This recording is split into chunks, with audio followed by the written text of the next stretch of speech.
গুরু পূর্ণিমা। প্রব্রাজিকা অমল প্রাণা। পত্রিকার ২০তম বর্ষ, প্রথম সংখ্যা। মন্ত্র কি? মননাৎ ত্রায়তে ইতি মন্ত্রঃ। যার মনন শিষ্যকে ত্রাণ করে তাই মন্ত্র।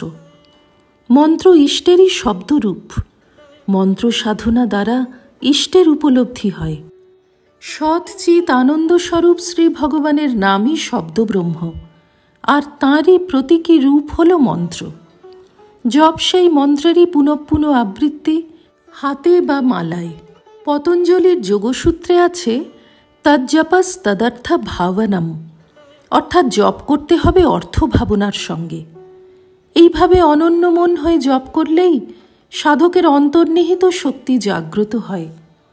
বোধ স্বরূপে প্রতিষ্ঠিত হয়ে সাধক সেই অপার আনন্দলোকের সন্ধান পায়।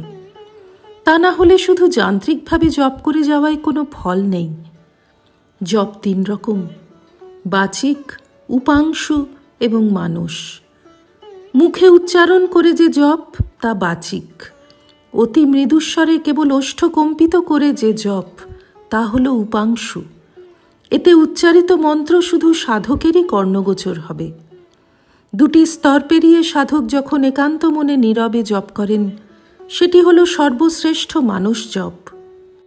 গভীর একাগ্রতা ও অনুরাগের সঙ্গে জপ করতে করতে সাধকের সমগ্র সত্তা জপের সঙ্গে মিশে যায়। প্রথম প্রথম মন বিক্ষিপ্ত থাকে বলে জপে তেমন আনন্দ লাভ হয় না, শুষ্ক নিরস লাগে। কিন্তু দৃঢ় নিষ্ঠা আর বিশ্বাস নিয়ে এক মনে বারবার নাম জপ করে গেলে মন্ত্র ও ইষ্টের মধ্যে ভেদরেখা মুছে যায়।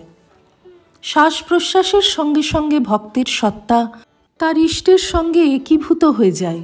শ্রী ভগবানের আনন্দময় দর্শন লাভে সে কৃতার্থ হয়। মন্ত্রধ্বনিতেই সচ্চিদানন্দ ইষ্ট প্রতিভাত হন, চৈতন্য জাগ্রত হন। অপার শান্তিতে, আনন্দে হৃদয় পূর্ণ হয়ে ওঠে। যে ভগবান শুধু কথার কথা ছিলেন, তিনি পরম সত্যরূপে প্রতিভাত হন। শ্রী শ্রী মা বলেছেন, জপাত সিদ্ধি, জপাত সিদ্ধি। জপের দ্বারাই কালে সাধক সিদ্ধি লাভ করে। মন্ত্রের দ্বারা দেহ শুদ্ধি হয়। ভগবানের মন্ত্র জপ করে মানুষ পবিত্র হয়। ভগবানের নামের বীজ কতটুকু, তা থেকেই কালে ভাব, ভক্তি, প্রেম এসব কত কি হয়। শ্রী রামকৃষ্ণদেব উপমা দিয়ে বলতেন, শিকলে বাঁধা কড়িকাঠ গঙ্গার গর্ভে ডুবানো আছে। শিকলের আরেক দিক তীরে বাঁধা আছে। শিকলের এক একটি পাপ ধরে ধরে গিয়ে ক্রমে ডুব মেরে শিকল ধরে যেতে যেতে ওই কড়িকাঠ স্পর্শ করা যায়। ঠিক তেমনি জপ করতে করতে ভগবানের সাক্ষাৎকার হয়। ইষ্টলাভই সাধকের চরম ও পরম প্রাপ্তি। তাঁর অধিষ্ঠান মন্ত্রের গভীরে।